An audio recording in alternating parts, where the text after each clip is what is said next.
President Kolinda Grabar-Kitarovic is in Istanbul for the World Humanitarian Summit. Today, day 2 of the summit, the president chaired a roundtable on gender equality.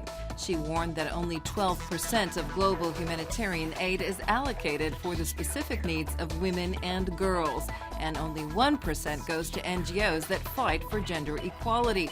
Participants in the debate placed special emphasis on issues that affected women in war-torn societies. They also addressed the need to improve the education of women and their economic independence and reproductive health. The retrial of the biggest political corruption case in Croatia, the Fimi Media case, will begin on June 6th. Zagreb County Court Judge Irena Kvaternik announced today. The case involves former Prime Minister Ivo Sanader. Sanader and his former political party, the HDZ, are charged with taking more than 70 million kuna from state institutions and companies through the Fimi Media marketing agency. The massive trial will begin from scratch after the Supreme Court last year annulled the initial verdict. 220 witnesses will be called to the stand to testify. The team of education experts who are working on the overhaul of Croatia's elementary and high school curriculum has said its members were prepared to resign.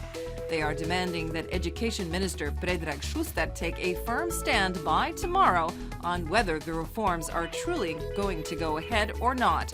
The leader of the team, Boris Jokic, has alleged that support for the reforms from the authorities was only declarative. The ministry has yet to invite schools to apply for the experimental adoption of the program, and several members of the team have not been compensated for their work since September of last year, Jokic said in a TV interview on Monday. Thursday is Corpus Christi, which is a public holiday in Croatia. Many people are expected to head for the coast for the long weekend. Getting to Croatia's islands will be easier because the national ferry company Jadrolinija is switching to its summer schedule starting on Wednesday. Also, no plans have been announced so far to raise ticket prices. Marin Cilic has fallen away in the first round of the French Open to Marco Trungeliti, who made the Roland Garros main draw through its qualifying tournament. Cilic lost 6-7, 3-6, 6-4, 6-2 to the 26-year-old Argentinian on Monday. Ivan Dodig has passed the first hurdle in Paris, beating Russian Mikhail Yuzhny in 5 sets. His next opponent will be Fernando Verdasco of Spain.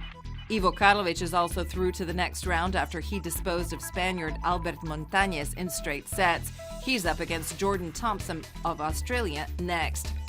In the women's competition, Mirena Lucic-Baroni beat Daniela Hatuchova 6-1, 6-2 and now moves on to face Naomi Osaka of Japan.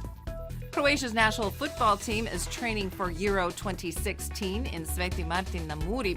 The team were joined on Monday by Vedran Čoruka. The team is focusing on their opening game against Turkey on June 12th. Today's forecast calls for variable clouds with occasional rain. There is a chance of thundershowers in places. The north and central sections of the coast have the least chance of precipitation. There will still be a south-southwesterly wind on the coast this afternoon, but the north will start out with a southwesterly that will shift to a northwesterly.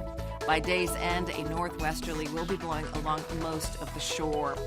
Afternoon highs will range from 16 to 21 degrees Celsius, slightly cooler in the mountains. Mostly sunny skies and rising temperatures are expected until Friday in the interior. Clouds will still linger overnight and in the morning on Wednesday, with a chance of still a few showers in eastern and central Croatia. On the coast, it will also be mostly sunny and warmer over the coming days. There will be west-northwesterly winds shifting to southwesterly and southeasterly winds on Friday. There is only a chance of some scattered rain on Thursday, mostly in the far south.